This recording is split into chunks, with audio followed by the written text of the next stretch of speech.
A few months ago, I decided that I was going to breed some snowball shrimp inside one of these aquariums. So I set up a full tank for these guys, and basically since then, I've left it. So the idea with this setup was to have like a minimum, attention aquarium, a very, very simple one, where I could just basically throw some shrimp in, let them breed, just throw some food in every now and then, and see whether we get a population boom. So I don't know what day it would be now. It's probably been about 3 months since we set it up.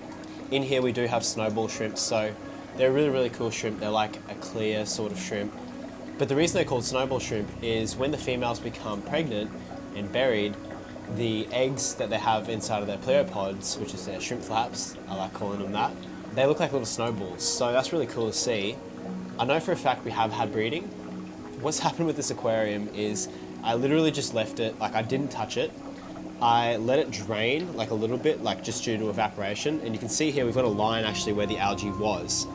A few days ago I just decided to fill it up because I thought that the water was going to get a little bit too dirty for these guys. I just filled it up, they've been doing great since, and today we're going to give it a clean up and have a look at how many shrimp we've got.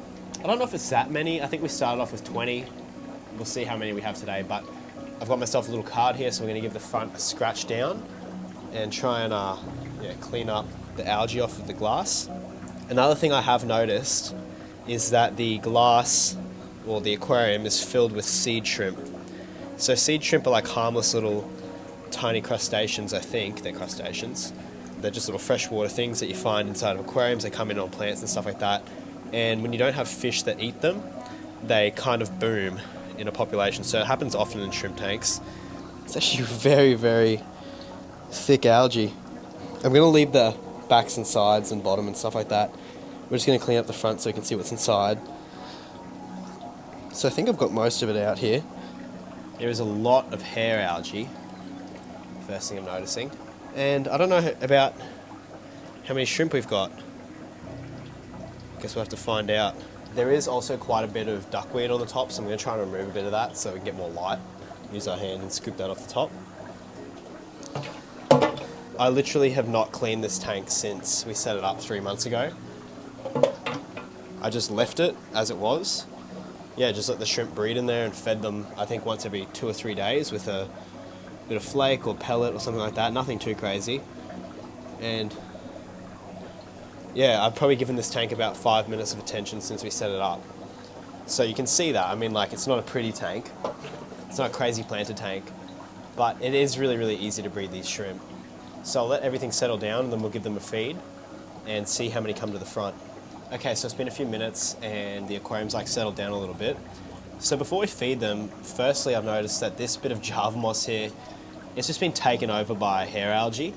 So the Java moss hasn't grown very well. And that's not a real huge surprise. I mean, there wasn't a lot of lighting in here and it probably created a real good environment for that hair algae to grow. So that's fine. That's a little bit disappointing. It's good to see there's no planaria or anything like that because we kept it bare bottom. The sponge filter's doing okay. I can probably leave that and not clean that for a bit.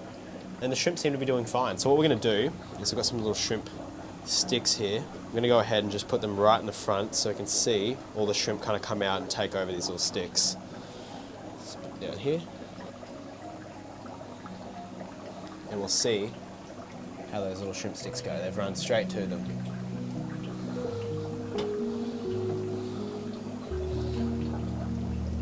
Yeah, look at them go. Like, that's like shrimp crack. They just love this stuff. Most of the population should actually end up finding this, and we'll get a real good indication of how many little shrimp are in here. Lots of them have saddles. I don't see any buried females. This might be because I've been away from this fish room. Like, I've only visited it once a day for the last 3 weeks as I've been building my new one, and I probably haven't been feeding them as much as I used to. So less food means less babies. So that could be a factor, but we'll see in a minute how many shrimp come here. Okay, so it's been a few more minutes and you can see now all the shrimp are starting to find the food. So there is a lot of shrimp in here. There's not like a seriously large amount. There's not like hundreds of them. I'd say that we've definitely had a double in the population. So I think up the front here we probably have about 20, and there's definitely another 20 within this tank. Like, I can see a few up the back that haven't found the food, a few on the sponge filter, a few in the moss and stuff like that. Like, that will eventually come out. I think if I was feeding this tank a little bit more heavy, I would have more shrimp. And I think if I was doing more water changes too, I might have more because it means they'd molt more, so they might get into more of a breeding cycle. But still, I'm happy with like the amount of shrimp that we have. Like I didn't even do a water change really on this tank until I topped it up like a few days ago. I'm pretty impressed with how it went. But yeah, I think I'll just leave this for a little bit longer and see just how many shrimp eventually come out. So I left the shrimp for another half an hour and came back and had a look at how many there were. You can see here that the pieces of food have like moved around a little bit from the shrimp trying to eat it. And there is quite a few shrimp here, so we can probably do a little head count, but I'm guessing there's about 40. So we've at least doubled the population, but I did notice one thing with this colony, and the thing that I did notice is there was no babies around. Because of the lack of water changes, I think that we've had less breeding. So the shrimp must be like on a cycle where the water change is kind of essential for the breeding. So this just makes sense because it fits in with the molting. Like every time you do a water change, the shrimp seem to molt. So it would make sense that that kind of fits in with their breeding. Like they'd want to molt, then breed, and then give birth, and then molt again. And I think because I wasn't doing these water changes, they kind of just went into like a hibernation mode. So the shrimp's health didn't suffer, but they just stopped breeding after that first month. So there's lots of shrimp in there, and what I'm going to do is continue to do like more water changes and connect this up to my automatic water change system, and I'm sure we'll see a lot more breeding because that's what happened in all my other shrimp tanks. They're all connected to my water change system and they received water changes and they bred more.